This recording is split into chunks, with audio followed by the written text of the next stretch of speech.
我现在到济南大明湖了。大明湖就是乾隆皇帝认识夏雨荷的地方。大明湖畔的夏雨荷很有名啊。有一首诗是专门写这里的嘛：四面荷花三面柳，一城山色半城湖。进去转一转，这个济南三大名胜之一。济南最有名的还有这个趵突泉、千佛山，这个是另一个三大名胜。大家看那个牌楼上大明湖的名字，它多了一点儿。为什么呢？因为那个趵突泉的突啊，它少了一点，就是水从那边跑到大明湖来了。进去看一看，走。我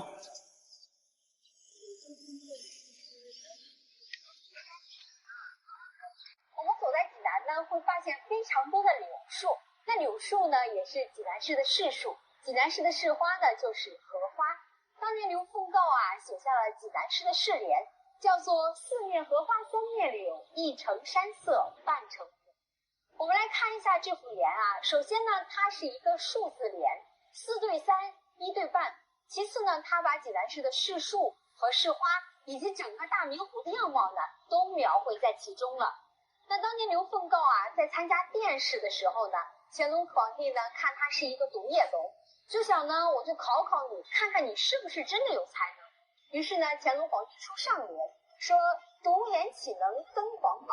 刘凤诰呢，不加思索地答出下联，说半月依旧照乾坤。那乾隆皇帝还是不太服气，说又出上联，东起云，西长庚，南起北斗，朕乃摘星汉。刘凤诰想了一下，说春牡丹，夏芍药，秋菊冬梅，臣本探花郎。那当时呢，乾隆皇帝呢就钦点他为探花郎。后来呢，任到了山东，做了山东布政使。我们山东的老百姓啊，就经常说刘凤诰啊是问皇帝要了个官来当的。那么当年呢，他在济南为官，来到大明湖以后呢，为眼前这一片大明的景象所震撼，留下了四面荷花三面柳，一城山色半城湖的千古绝唱。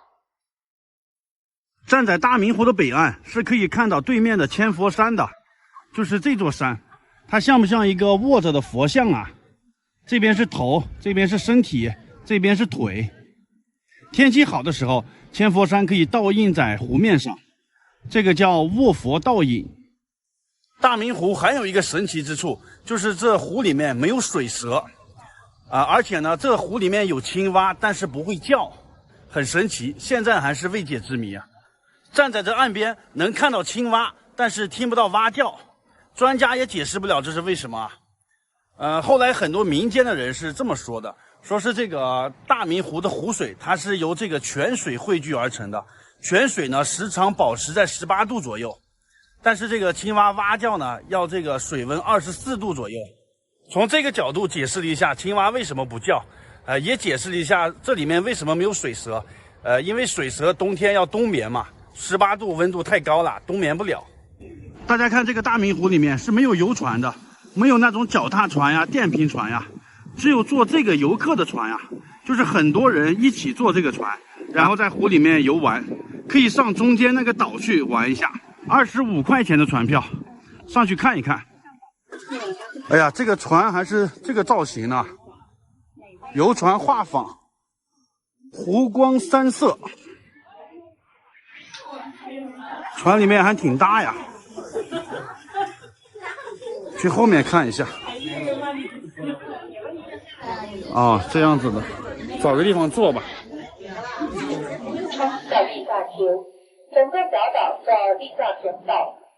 已经上岛了。大明湖的水特别浅，最深的地方才5米，其他地方都是2、3米啊。岛上特别的小，1分钟就可以转一圈，而且岛上种了很多柳树。当时乾隆皇帝也来过啊，在这里住过2晚。当时他就住在这个房间里面。还有一个立夏亭也比较有名，这3个字就是乾隆皇帝当时在这住的时候写的，现在刻到石碑上了。这里有个对联写的海佑此亭古，济南名士多。这是杜甫写的一首诗，就是说济南这个地方出了很多名人。这就是立夏亭啊，文人墨客就在这亭子里面写诗赏景。济南名士多，济南最有名的名士就是辛弃疾和李清照。辛弃疾是豪放派的诗人，李清照是婉约派的诗人，他们都是济南的。大家还知道哪些济南名士吗？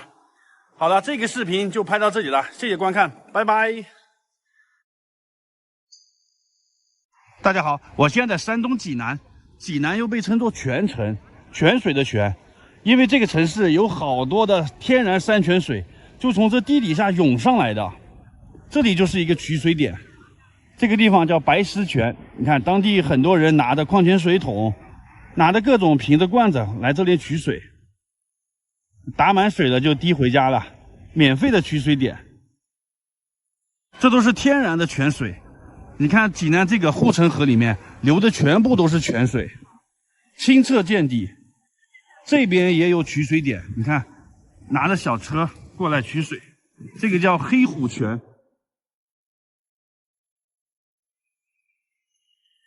这里有5个取水点，这样直接流下来的，拿着桶来打。太小了这瓶子。这太小了，没事。拿个大的我拿不了，它改瓶了。拿个大的来顶用。不是大的我拿不了，摇不起。啊，拿个小推车嘛。拿小推车去不了，改瓶了。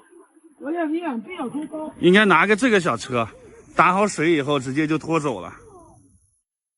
这个黑虎泉的水可以直接喝的，啊，特别清凉。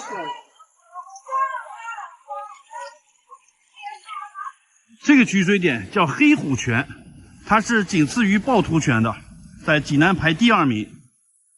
以前的人都是在这池子里面取水的，拿着各种桶，直接就跳在这池子里啊。这有3个出水口。后来为了美化环境啊，就是这个市容市貌嘛，这里就不让取水了。然后政府呢把水引到那边去，然后在这里拿着桶啊什么来这里打水。这边的水是没有经过处理的，就是天然的矿泉水。你看在这里呢有一个喝水点，这个是经过过滤的，一按这个就可以喝了。好喝吗，师傅？甜吗？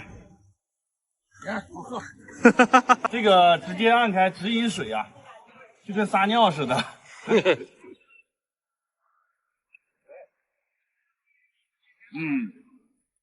在这里打水也不错吧？这个习惯已经延续上千年了。济南有72名泉，黑虎泉虽然排第2名，但是这个黑虎泉更亲民，就是当地老百姓啊都来这里取水。第1名的趵突泉，因为它是一个旅游景点，需要收门票的，反而没有人去那边取水。黑虎泉就是从这个洞里面流出来的，就是现在保护起来了，这里有玻璃给它隔住了。这个洞高2米，这个泉水深是3米。现在隔着玻璃可以看一下里面啊，看看这个泉水里面是什么样的，扔了很多硬币啊。这个黑虎泉的出水量非常大，这里是3个虎头，就是从这里流出来的，下面有那个管道。这里面还养着金鱼呢，水没有多深，从这里就汇入那个护城河了。护城河上面可以走船，以前这边都是有城墙的，现在都拆了，光留下一个城楼，就这个解放阁。这就是以前的济南城墙。到这个城楼下面了，这个地方就是以前城墙的地方，现在都拆了，改成马路了。解放战争的时候，最先从这个地方突破的，然后解放军就进城解放济南了。现在上这城楼上看一下，免费的。哇塞，解放阁上面的视野真好，太宽阔了，站在这上面看景才好呢。而且这个护城河看得一清二楚，还有刚才那个黑虎泉。据说以前是有很多当地人在这护城河里面游泳的，后来就不让在这里游了，然后集中到这个游泳池里面去游了。为什么呢？因为这里很多游客啊，就是影响这个城市形象，而且这里是个取水点嘛，你人在里面游泳也影响这个水的卫生和健康。基于这几种因素吧，就在那边修了一个游泳池，就把所有游泳的人集中到那边去了。这个方法也挺好，提升了城市的形象嘛。最后再看看济南的城市景色吧。这个护城河，以前这边是城墙，这是城内，这是城外。现在城外盖的各种高楼大厦，那个土豪金大楼，那边盖的像一个子弹一样那个楼。这就是城内，现在这里是宽厚里步行街，这个是世贸广场。世贸广场的后面就是大明湖，在黑虎泉的对面有一个白石泉，这里的泉水是从地底上冒出来的，看很多气泡从水里往外涌，因为它周边很多白色的石头，所以叫白石泉。这里也有很多人打水，从这里看得清楚，看那个白色的气泡啊，不断的从地底上涌起来。哇，这个气泡多。就这样子啊。但是这个泉水里面很多水草，当地人直接就在这里打了水，灌在水壶里就提走了。哎呀，灌了这么多。师傅，这个水要烧开喝还是直接喝呀？应该烧开喝。你们是怎么喝呀？烧开喝。烧开的哈。原来小的时候品就喝。啊，小的时候能直接喝。我现在山东济南，济南有3大名胜：大明湖、趵突泉、千佛山，这就是著名的趵突泉了，也被叫做天下第一泉。进去看看到底有什么神奇的地方。门票20块钱，已经买好了，从这里进去啊。济南的泉水非常有名，济南又被称作泉城，有72名泉的说法，其中趵突泉就是排名第1的，第2是黑虎泉。然后还有百脉泉、珍珠泉。因为济南的泉水非常多，所以来的济南有一种到江南水乡的感觉啊。但这是北方城市，这里就是著名的趵突泉了，这里游客也是最多的，四周围全都是游客。看看这个著名的趵突泉啊，那边写的天下第一泉，这边写的趵突泉，这个是观澜阁。毛主席来的时候就在观澜阁那边看着泉水，这有3个泉眼啊，不断的往上翻，这个就是趵突泉，就是这么大一片池子啊。它为什么叫趵突泉？趵突的意思就是跳跃、奔突的意思，形容这个泉水喷涌不止。现在我们看这个泉水涌起来高度不高啊，就像水烧开了一样，不停的翻浪花。在元代的时候，它涌起来很高，有1米多高。看后面观澜亭上面有一副对联，那个是元代诗人写的诗，写的3尺不消平地雪，4时长吼半空雷。那什么意思呢？就是说这个雪白的泉水啊，喷起来3尺高，3尺就是1米左右。4时长吼半空雷，就是喷起来的这个泉水就像打雷一样，特别的响，那声音很大，就咕嘟咕嘟往上翻那个声音。通过元代诗人写的诗，我们就知道这个趵突泉在元代那时候喷得非常高。那边还有个对联，写的云雾润真画不住，波涛深震大明湖。这是什么意思呢？那个画就是济南这边有个小山叫华山，云雾润真的意思就是说这边冬天它不是结冰了吗？但是这个泉水是常年18度的，它喷涌出来以后，那个水蒸气弥漫在这个冰面上，连那个华山都挡住了。波涛深震大明湖，就是它这个形容水声啊非常的大，在大明湖的时候都能听到它这个波涛翻滚的声音。现在趵突泉的泉水已经比古代小了很多了，这就解释了为什么济南迟迟不建地铁。最近这2年建好地铁呢，也是远离这个泉水，建在那个郊区啊很远的地方，就是要保护这个地下泉水啊。如果哪一天济南没有泉水了，那这个城市也就失去灵魂了，所以要保护好这些泉水啊。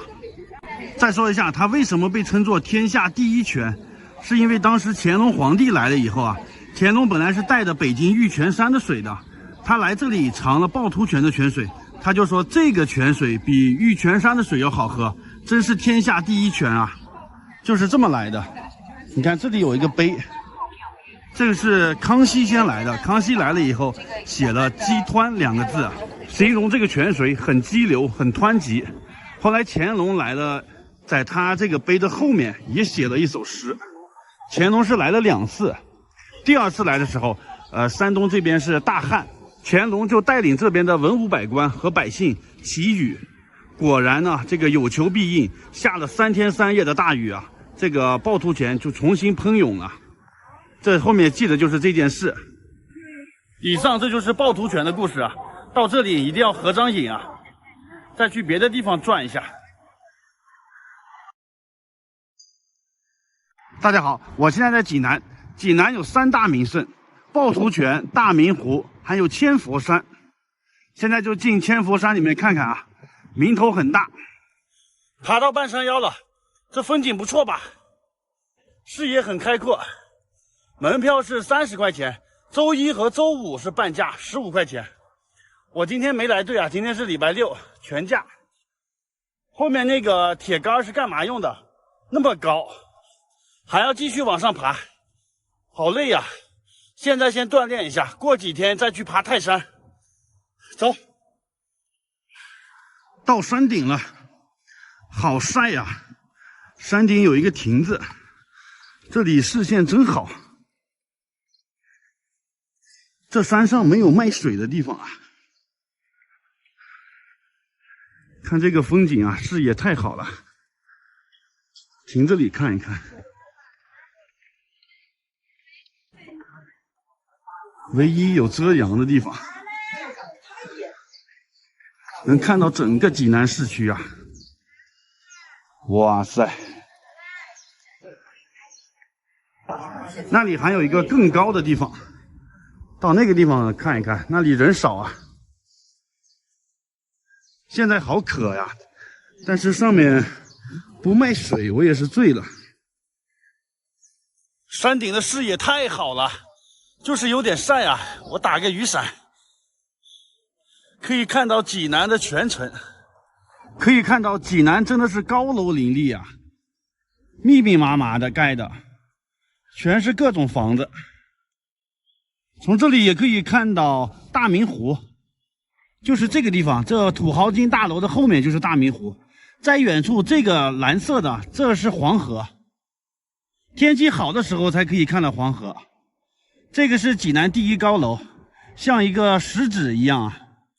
看到这个济南美景，你就知道为什么千佛山能和大明湖、趵突泉并列成为济南3大名胜之一了。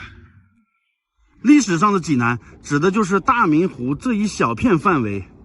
可以看到现在济南的规模比以前大了10倍都不止啊！济南现在是往东和往西2个方向发展，往东那边现在最火的是融创乐园，刚开业的，经常在抖音能刷到。为什么济南不往南和北发展？因为南北方向受限了。比如说北边黄河那里，因为黄河在历史上经常泛滥，历史上这个黄河好几次都改道了。往南都改到淮河去入海了，所以不能靠近黄河太近。黄河而且是一个地上河，就是那个水位啊比这个城区还要高，只要有一个缺口，那个水就会哗哗哗冲过来。再往南发展的话，就是我现在站的这里，就是千佛山。大家往南边看一下，全都是大山，根本没有地方再发展了。现在能盖房的那些山谷里面，已经全都盖了房子了，密密麻麻的。再盖房子就只能往这山上盖了。所以南北方向受限了以后，济南就只能往东和西2个方向发展了。所以现在济南的形状是长条形的，沿着黄河特别长啊，而且只在黄河的这一边。再一个就是济南的地铁，地铁都绕开中心城区大明湖这一片了。它都修在这个郊区的地方，因为大明湖那一片水系特别发达，他怕修了地铁以后影响这个济南的地下水。济南被称作泉城，老城区里面是有很多这个泉眼的，所以济南的地铁都在郊区呢。千佛山在古时候叫骊山，它为什么这么有名呢？因为跟上古时期3皇5帝的舜有关，就是尧舜禹那个舜。史书上记载，舜曾经在骊山脚下耕种，他是一个特别孝顺的人，而且工作能力很强。只要有他工作的地方，就能很快的发展起来。姚为了考察舜的人品和能力，还把他的2个女儿娥皇和女英嫁给了舜。现在济南城还有很多跟舜有关的历史遗迹和地名。济南有一个历下区、历城区，这就是历山之下的意思。再给大家看一个舜跟济南有关的地方，这个里是舜井。传说这井里面以前有个龙，经常危害四方，发洪水嘛。舜听说以后，就把它镇压在这个井里面了。这里面现在有铁链子啊，把蛟龙拴住啊，镇压在里面。井口的四周围用石头把这个故事雕出来了。然后历代的文人墨客来这里也写过诗啊，乾隆皇帝都来过这里。这就是舜井。大家好，我现在在济南。济南是著名的泉城，有72名泉的说法。刚从趵突泉出来啊，趵突泉是排第1的，排第2的是黑虎泉。这2个泉都带大家看了一遍，再去别的泉水看一下，也很有意思。趵突泉的北门就是五龙潭，这里也是一个著名的泉水，有5条巨龙立在门口，下雨的时候龙嘴里面就会喷水出来，叫做五龙吐水。这就是五龙潭了，环境非常的美。这个地方以前是唐代大将军秦琼的故居。前面这个潭水本来是一片平地，有一天晚上就是电闪雷鸣，下了场大暴雨。早上起来看的时候呢，这地就塌陷下去了，深不见底。然后这个上面被雨水填满了，传说是有5条龙藏在这水底的，这就是一夜沉冤的故事。后来当地的老百姓只要碰到这个天旱的时候，就过来祈雨，还挺灵验的。慢慢的这个名气就大了嘛，当地的政府就在这潭边盖了那个五龙庙，供奉这5条龙啊。后来这个地方就被叫做五龙潭了。五龙潭里的鱼好多呀，红的黑的，可以喂鱼。看这边也更多，真棒啊！在这边还可以在池子里玩，打水仗、泡泡脚，泉水泡脚啊。这个是72名泉之一的浊阴泉，也叫做王府池子。以前是济南人游泳的地方啊，现在也没有人游泳了。以前老人小孩都在里头游呢，光屁股小孩，老头就站在这栏杆这里往进跳水啊。这个水深2米，可以看到水中那个气泡，水就是从地底下涌起来的，这也是泉水。这么热的天，跳进去游个泳就好了。这是一个闹中取静的地方，地理位置很好。为什么叫浊阴泉？因为它是取自那个沧浪之水清兮，可以浊我阴，这个意思。在这小巷子里面还隐藏着一个泉，这可能是济南72名泉里面最小的一个泉了，叫藤椒泉，就是这个，这么小呢。这个藤椒泉3个字是道光年间一个举人写上去的。现在到珍珠泉了，因为这个泉水涌出来的气泡在光的照射下就像珍珠一样晶莹剔透，所以叫做珍珠泉。以前这个珍珠泉是在政府大院里呢，一般人进不去，现在也放开了，普通人都可以进来玩的。泉水特别清澈，而且还养了好多鱼呀，很多锦鲤。大家看看这个地方，没想到济南也有这种小桥流水的感觉啊，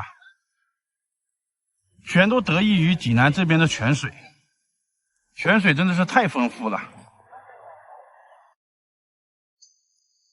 大家好，我现在在山东济南，刚起床，打算吃个早饭去。济南作为山东的省会啊，消费还是挺高的。这个视频带大家看一下，在济南一天要花多少钱。走。早上简简单单吃个早餐，营养早餐，蛋炒饭、豆腐、鸡腿、南瓜粥。鸡腿4块5，豆腐4块，一共是13块。怎么样？营养早餐？每天的消费就是吃饭加住宿。今天住在7天，7天是个快捷酒店嘛。我住的这个是特价房，99块钱一天，一个大床还可以吧，我一个人住。我一般出来住宿都是100块钱以内，很少超100块钱，因为一个人没必要住的太贵，节省旅费嘛。它这个位置就在2环边上的，晚上有点吵啊。这个有一点比较好，就是这里坐车比较方便，而且楼下很多小吃店。住宿就是这样了。中午了，该吃饭了。我一般都是吃快餐的，快餐里面菜品丰富啊，而且还便宜。济南很多这个超一星，价格很实惠的，进去看看啊。快餐非常多，有荤有素，米饭还有鸡腿、把子肉。济南人爱吃把子肉啊，还有豆皮，这是豆卷。再来一个鸡腿吧。午饭好了，一个豆腐，一个鸡腿，还有个鸡肉，米饭，看看花了多少钱？17块钱。鸡腿是4块5一个，价格还可以吧，挺亲民的。米汤是免费的。这个鸡丁肉量很足啊。这就是我一顿午饭。现在人不是很多，还没到饭点呢。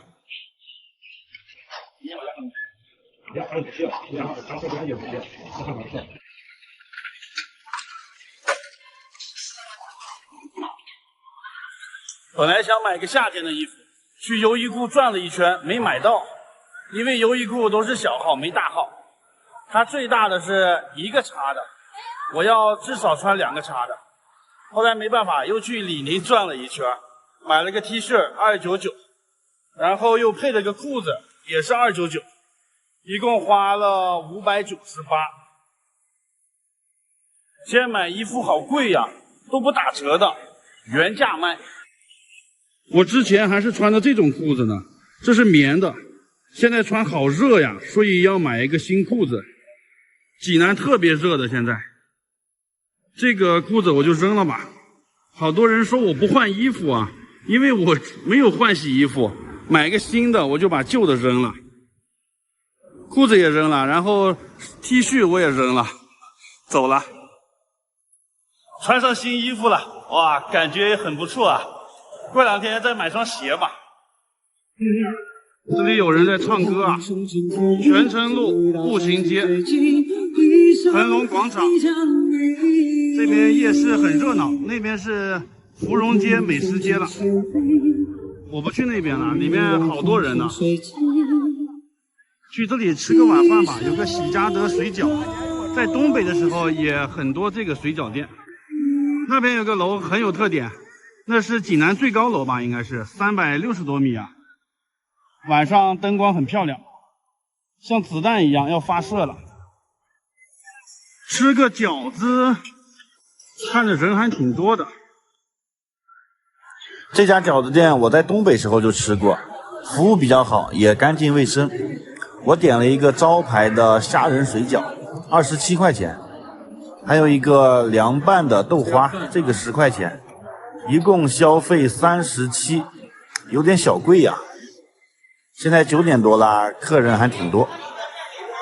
不过他家这个环境倒是挺好的，也值这个钱。大家觉得济南的消费怎么样？除了我买衣服的这个钱，就是吃饭住宿加旅游景点、买水、坐车，差不多花200多吧，不到300块钱。这个消费高吗？